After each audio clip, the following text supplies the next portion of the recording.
नमस्कार दोस्त, आज हम आप सबों के लिए फिर एक ज्ञान वीडियो लाएं। अगर आपको यह गौतम बुद्धा का वीडियो अच्छा लग रही है तो सब्सक्राइब जरूर करें। वीडियो को शुरुआत करने से पहले आप सबसे निवेदन है कि सब्सक्राइब और शेयर जरूर करें। किसी भी परेशानी को दूर करने के लिए संयम रखें। पढ़े महात्मा बुद्ध की ये कहानी। एक बार की बात है, महात्मा बुद्ध अपने एक शिष्य के साथ घने जंगल से गुजर रहे थे।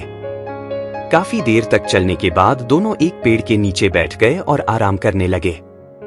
कुछ समय बाद भगवान बुद्ध ने कहा कि बहुत प्यास लग रही है। हर व्यक्ति के जीवन में कुछ न कुछ समस्याएं होती है। कुछ लोग उन समस्याओं का सामना करते हैं तो वहीं कुछ लोग उससे परेशान हो जाते हैं। कई बार हम परेशानियों का हल निकालने की जगह उसे भागना चाहते हैं। आज हम आपको भगवान बुद्ध से जुड़ी एक सच्ची कहानी बता रहे हैं, जिसे पढ़कर आपको भी अपनी समस्या का रास्ता मिल सकता है।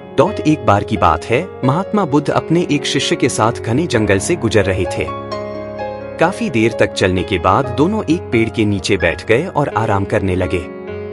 कुछ समय बाद भगवान बुद्ध ने शिष्य से कहा कि बहुत प्यास लग रही है, कहीं पानी मिले तो लेकर आओ। भगवान बुद्ध की बात सुनकर शिष्य ने कहा कि उसे भी प्यास लगी है, मैं पानी लेकर आता हूँ। शिष्य कुछ दूर चला तो उसे पहाड़ी के झरने से पानी गिरने की आवाज आ रही थी। शिष्य उसी दिशा में पानी की तलाश में चलता गया और कुछ देर बाद उसे पानी की झील मिल गई।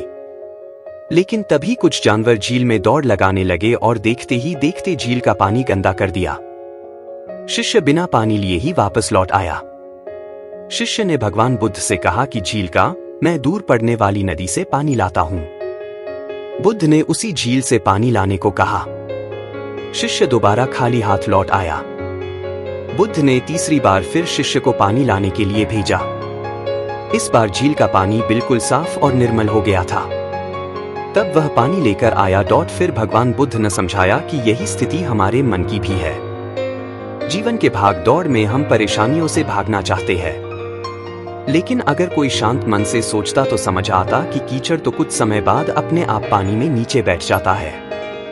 इस कहानी का मतलब है कि जीवन में कठिनाइयों से परेशान होकर नहीं, धैर्य और संयम के साथ काम करना चाहिए। अगर यह वीडियो पसंद आए तो आप सब फेसबुक और व्हाट्सएप सोशल मीडिया अवश्य शेयर करें।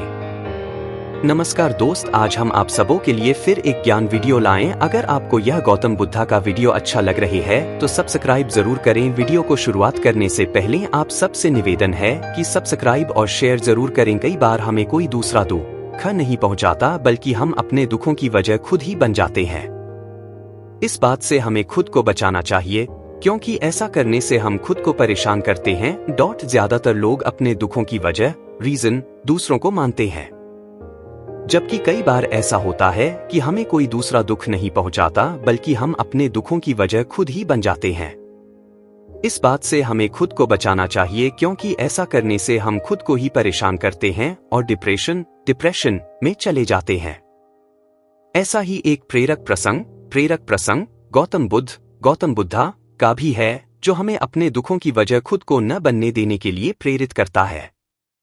आइए जानते हैं इस प्रेरक प्रसंग के बारे में। अपने दुखों की वजह आप खुद न बने। एक बार गौतम बुद्ध नगर में घूम रहे थे।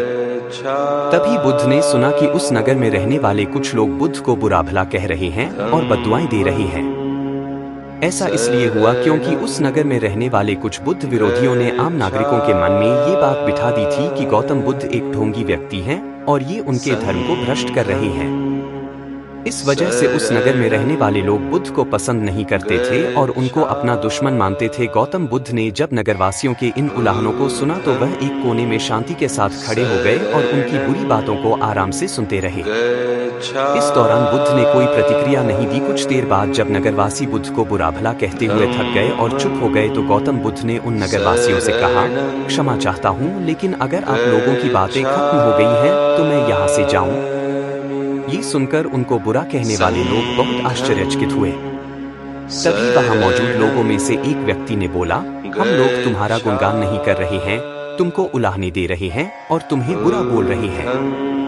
क्या तुम पर इन बातों का कोई असर नहीं हो रहा? गौतम बुद्ध का ये प्रेरक प्रसंग हमें ये शिक्षा देता है और इस बात के लिए प्रेरित करता है कि जब आप गलत नहीं हैं तो किसी की गलत और नेगेटिव बातों का असर कभी भी खुद पर नहीं लेना चाहिए, क्योंकि इससे आप अपनी ही दुखों की वजह खुद बन सकते हैं।